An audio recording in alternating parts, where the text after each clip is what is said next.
তুমি শুনতে পেলে জয় শ্রীরাম ধ্বনি, শাঁখের ধ্বনি। যাদবপুর বিশ্ববিদ্যালয়ে এটা একটা নতুন আবহ। বছর যাদবপুর ইউনিভার্সিটি আমাদের রামনবমীর জন্য পারমিশন দেয় এবং সেটা অত্যন্ত বেআইনিভাবে রাত্রি 10টার সময় রামনবমীর আগের দিন সেটা এরা বাতিল করে এবং আমাদের একটি বড় পরিমাণ অর্থের ক্ষতি হয়েছিল, কিন্তু সেটা এখনো ফেরত দেওয়া হয়নি। এই বছরও তারা ইচ্ছা করে আমাদের এটা চক্রান্ত করে নষ্ট করার চেষ্টা করেছিল, কিন্তু আমরা আমাদের আইন মেনে ইন্টিমেশন দিয়েই এই পুজোটা সম্পূর্ণভাবে করছি। এবং আপনারা দেখতে পাচ্ছেন এখানে ছাত্রছাত্রীদের কত বিশাল পরিমাণ এসছে। পারমিশন চেয়েছিলেন তো, তাই না? কর্তৃপক্ষের বক্তব্য কি?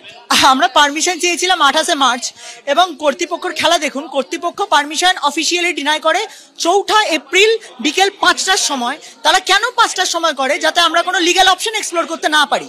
তো আমরা কি করি, আমরা কর্তৃপক্ষকে একটা ইন্টিমেশন দিই, যার রিসিপ্ট কপি আমাদের কাছে আছে। সেই ইন্টিমেশনে লেখা যে আমরা এই পুজো করাবো এবং কর্তৃপক্ষ যেন আমাদের যথেষ্ট সিকিউরিটি দিয়ে এই পুজোকে শান্তিপূর্ণভাবে করতে দেয়। এবং আমরা কলকাতা পুলিশকেও সেটা জানিয়ে রেখেছি। আপাতত সবকিছু শান্তিপূর্ণভাবে চলছে।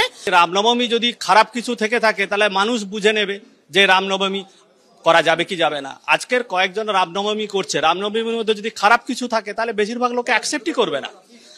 আমাদের জনসাধারণ ভোট দিলে যে সরকার আসে সেই সরকার ডিসিশন নেয়, দেশ চালায়।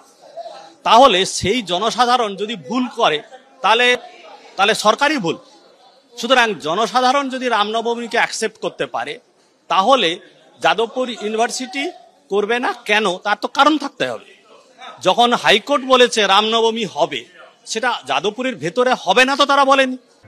রাজ্য জুড়ে আজ উদযাপিত হচ্ছে রামনবমী। 4 জায়গার ছবি আপনাদের সামনে আমরা তুলে ধরছি এই মুহূর্তে। একদিকে দেখতে পাচ্ছেন স্কুটারে লকেট চট্টোপাধ্যায় হুগলির প্রাক্তন বিজেপি সাংসদ। নিউ টাউনের এই ছবি, স্কুটারে বসে বাইক র্যালিতে অংশ নিলেন রামনবমীর সকালে লকেট চট্টোপাধ্যায়।